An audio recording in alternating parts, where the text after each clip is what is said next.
Hello everyone, I am Ma'am Kat and welcome to my YouTube channel. Pag-aralan natin ngayon ang discriminant. Ang formula ng discriminant ay b squared minus 4ac. Familiar ba ito sa inyo? Malamang, oo. Kasi ito ay parte ng ating nagamit na noon na quadratic formula. So yung ating quadratic formula, nabura ko, ayan, nasa loob ng square root sign yung b squared minus 4ac. So, yung value na nakukuha natin dito, ito yung tutulong sa atin to determine the nature of roots ng isang quadratic equation. So, halimbawa, kung ang nakuha nating value doon sa discriminant ay 0, masasabi natin na ang ating root ay 1 real root. Kung ang nakuha naman nating value ng discriminant ay greater than 0, so ano-ano ba yung mga greater than 0? Ito yung mga positive numbers. So, meron daw tayong 2 real roots. Kapag naman solve nating value of discriminant ay less than 0, we have no real roots. Ano-ano nga ba yung mga less than 0? These are the negative numbers naman. So, sa ibang reference o sa ibang book, pwede nilang i-describe na ang value of discriminant ay nangangahulugan na meron tayong real and equal roots. Kapag naman greater than 0, pwede naman nating masabi that we have real and unequal roots. Pero pag solve natin na value ng discriminant ay less than 0, meron daw tayong imaginary and unequal roots. So ito yung mga negative numbers. Okay? So, para mas maintindihan natin yan, let us try to have an example. So, meron tayo ditong quadratic equation na x squared plus 5x plus 4. Nakalagay na rin dyan yung value ng a, b, and c. So, bago natin kunin yung values of a, b, and c, kailangan yung ating quadratic equation ay naka-standard form na. Kung naaalala niyo, ang standard form ay ito po. Ax squared plus bx plus c equals 0. So, nauuna yung quadratic term, yung may kasamang variable na nagdadala ng 2 as its exponent. Sinusundan ng linear term. Linear term na ang variable ay 1 degree at yung ating constant na walang kasamang variable. So, dito sa number 1, nauna naman yung quadratic, followed by the linear, followed by the constant. At yung a naman natin, okay, ito yung nakikita sa harapan ng ating quadratic term. So, yung coefficient niya dyan, kung wala kang nakita, meron yan invisible 1. Ito naman yung b natin, kasama ng linear term natin. Yung coefficient ito ay 5. So, the b is 5. Para naman sa ating constant term, ito po yun. So, c is 4. Yan. So, i-substitute na natin yung mga values na yan sa formula ng ating discriminant. So, b squared minus 4ac. Next. D is equal to, yung b palitan natin, ito ay 5. So, this will become 5 squared. Nasa formula natin yung minus 4. So, kopyahin lang po natin. And then yung a, pwede natin palitan, a is 1. So, a is 1, c is 4. Next, d is equal to, itong 5 squared, ang ibig sabihin niyan, dalawang 5 na i-multiply mo. So, 5 times 5 is 25. And then, etong tatlong numbers na to, ita-times mo yung mga yan sa isa't isa. So, una, 4 times 1. Ang sagot doon, 4. Yung sagot mo na 4, i-times mo naman dito sa pangatlo. So, 4 times 4 is 16. So, ipapalit natin sa tatlong yan ay 16.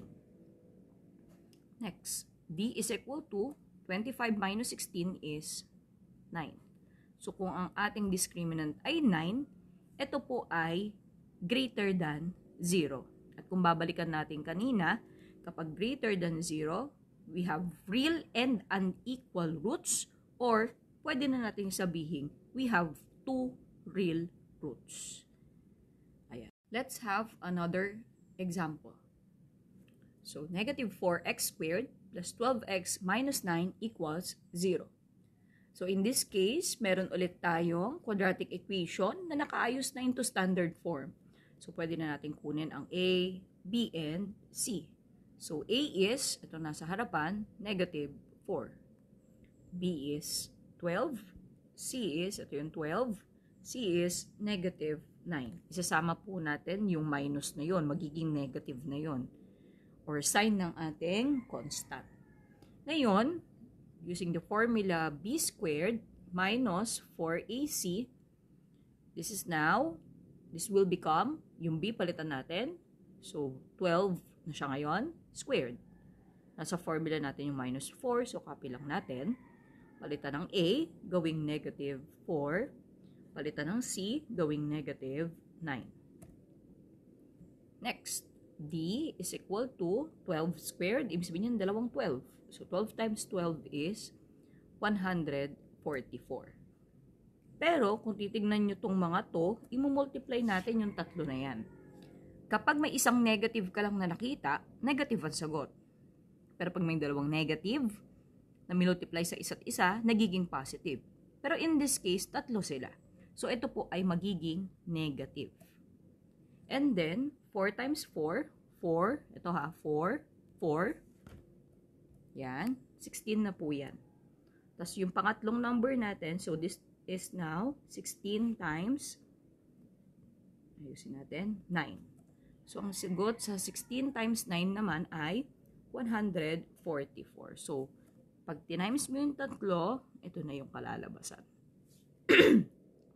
So, next, d is equal to 144 minus 144 is 0.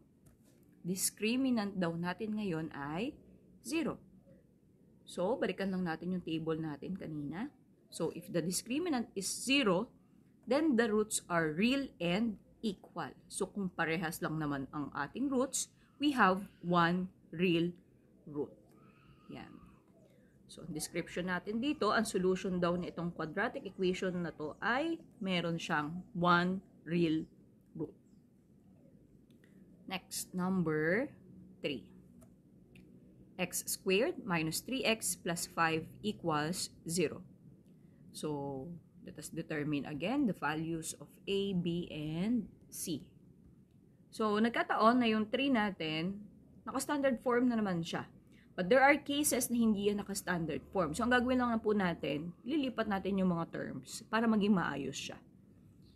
Okay, so dito, harapan ulit ng x squared o yung coefficient niya ay 1. Dito naman, negative 3. Dito naman ay 5. Okay, so supply natin yan sa ating discriminant formula na b squared minus 4ac.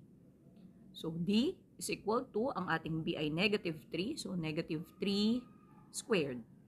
Minus 4, palitan natin yung a. Ang a natin ay 1. C natin ngayon ay 5. Next. So, d is equal to negative 3 squared. Ibig sabihin, dalawa yung negative 3 mo. Negative 3 times negative 3, magiging positive. Then, 3 times 3 is 9. Minus, times ulit natin itong tatlo. So, 4 times 1 is 4. Itong dalawa, 4 na yon. And then, yung pangatlo, na 5 times natin. 4 times 5 is 20. So, papalit natin dito ay 20. Next, d is equal to, what is 9 minus 20? So, isipin mo para ka lang nagsusubtract dyan. Magkaiba sila ng sign. Ito positive, ito negative.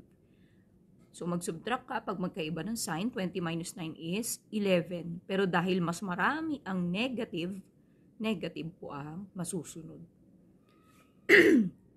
So, to interpret yung ating discriminant, ang value ng ating discriminant na negative, ito po ay less than 0. So, balikan natin to. Kung less than 0, ang nakuha daw natin na roots ay imaginary and unequal. So, kung ito ay imaginary and unequal, we have no real roots.